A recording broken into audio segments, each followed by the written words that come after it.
Okay, 22nd of October, Tuesday. Adrian's daily vlog, sharing smart stuff men should know. Travel Tuesday, explore. Storytime, my road trip around the Isle of Man. Now, back in April, I had a big road trip planned where I would go from England, I would fly to the Isle of Man, spend a weekend there, then fly to Ireland.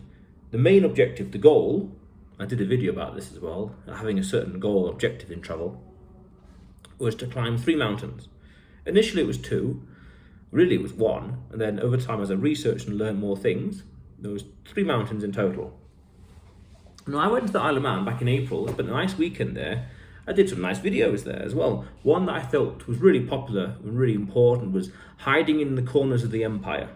I remember doing that on the coast, overlooking the airport, very windy day. I remember doing it twice.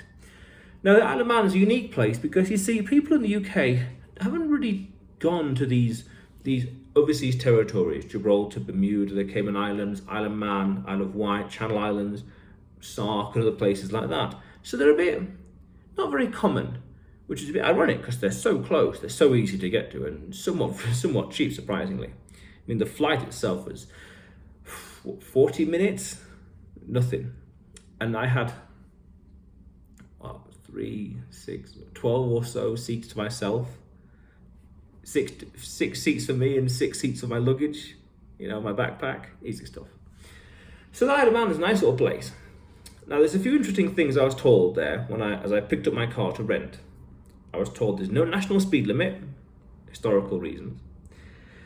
There's one specific road in the capital of Douglas where you have to reverse, okay? And there's one specific road on the southeast side of the island where you have to wave at the ferries. I'm interested. Now, there's no national speed limit there, and I never knew that.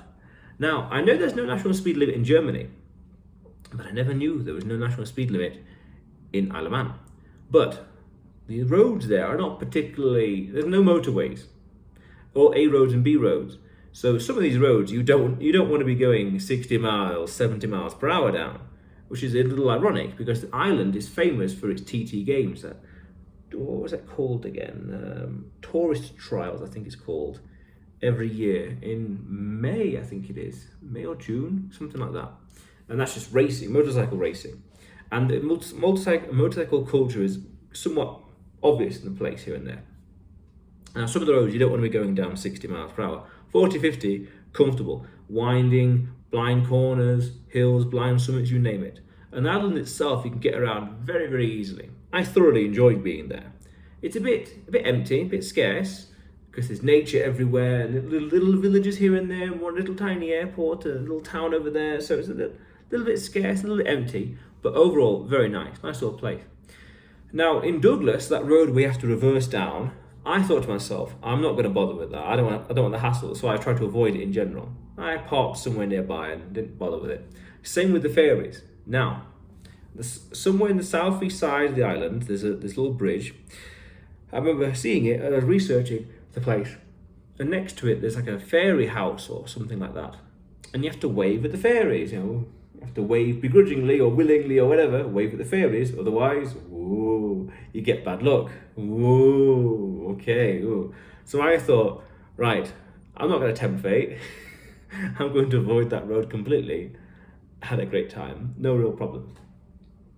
So I also went there to also visit Norman Wisdom's grave in the very north of the island. I did a video on the day as well there. That was a nice little one, remembering the dead, something akin to that. And because I had the idea of just visiting his grave. I just thought it was a nice little memorial to someone that I knew. I watched his movies as I was growing up years ago, and I thought that'd be cool. And I remember when he passed away, 1st of October 2010, or 4th, 1st or 4th, but October 2010, remember that explicitly. And I had the idea a few years ago, well, where is he buried? Isle of Man. Oh, okay. So I thought, well, if I'm going to go to Ireland to climb mountains, it'll be good to go to Isle of Man in general, to pay a visit, and also to go to the grave in the north. And I also come to realise that there's a mountain there, which of course there is. There's a place that's the tallest place in Isle of Man, straightforward. And as soon as I landed on the mountain, as soon as I landed on the island,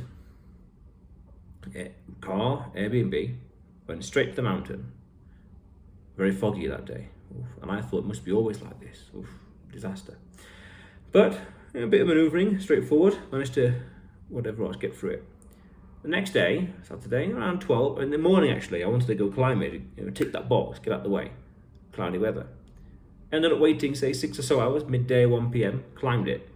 20-minute walk it took. From the gate, by a car park and this motorcycle themed restaurant, little gate, straight up, 20 minutes walk, not flat, not smooth, bumpy and all that kind of stuff.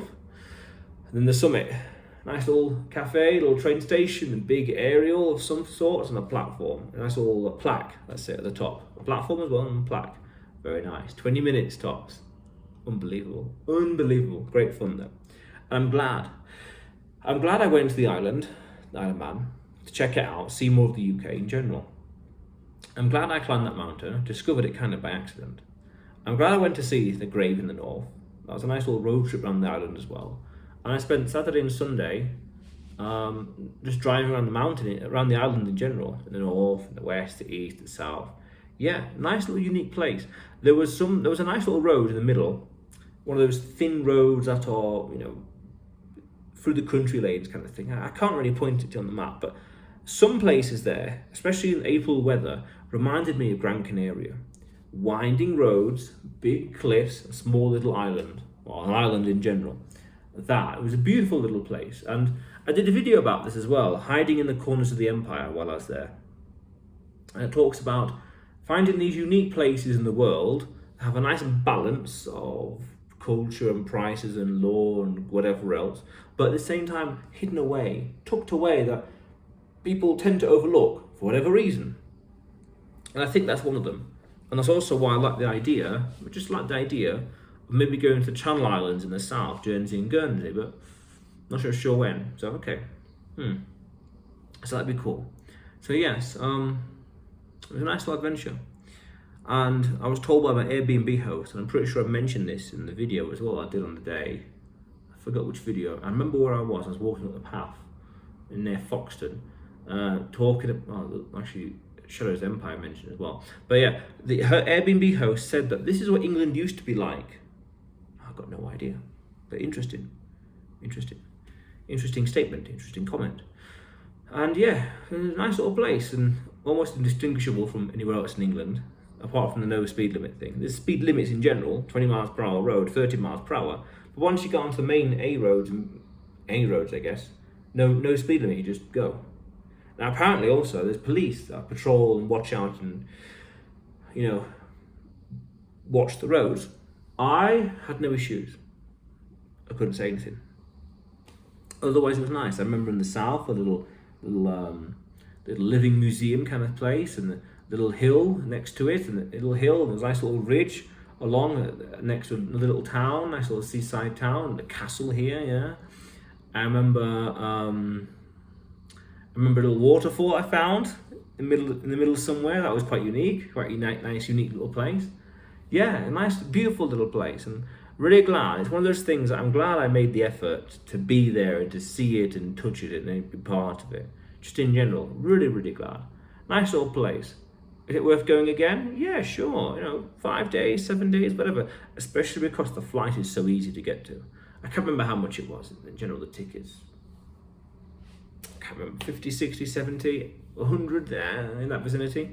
And the flight itself, call it 40 minutes, in one of those little old small little planes with propellers. And they fly low as well, because we were flying quite low over the water, I remember. And, again, I had 9 seats. 6 seats to myself, 6 seats to my luggage. It was completely empty, forget about it. So yes, great little adventure. And that was only a small part of a bigger adventure I had with Ireland as well. A nice little loop around England, Isle of Man, Northern Ireland, Killarney, technically then Belfast again, Dublin, back to England. Nice big loop. So, and I had that idea. Initially, I had the idea a year and a half or something ago, 2 years ago, whatever. And then I was thinking about it. And then in December 2023, I thought I'm gonna wait, I'm thinking and planning. And then in January 2024, planned it for April, did it, achieved it, awesome. No regrets, and grew in my own way as a man because of that adventure. Adventure, the difficulty, the challenge, the uniqueness of it, seeing more of the world, no speed limit. I never knew that. How unique is that? And then how does that affect everything else? And then you see all these experiences and you can draw conclusions on it, the mileage in life basically, draw conclusions, and you can apply that elsewhere and you become smarter, wiser, faster, better, stronger because of it. Powerful stuff, and no regrets. Absolutely no regrets from being there and seeing some of the places there and just seeing it in general. Nice little place. Yeah. Isle of Man, how cool is that? But Adrian's daily vlog, showing smart stuff men should know. Yeah. Subscribe for more and you will see me tomorrow.